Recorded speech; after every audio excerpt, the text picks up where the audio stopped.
In this video, I'm going to show you how to set up triggers using Supermetrics for Excel to refresh your queries automatically and to send your report straight to your inbox. In your Excel workbook, open the Supermetrics sidebar and go to the Schedule tab.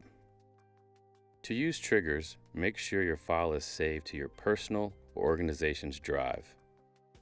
Next, click on Add Trigger. First, select an action for the trigger. You will see options depending on your Supermetrics license. In this example, we're going to set up a weekly refresh and email trigger to our report, which is available in our Super Pro plan. Next, set the time you would like the trigger to start the refresh process. Continue to fill the email preferences, including the subject line and attachment type.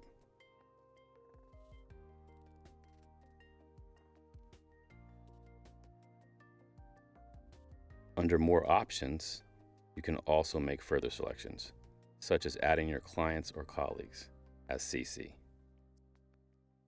Finally, click on Save, and that's it. Your trigger has been saved, and you will see your new trigger in the sidebar.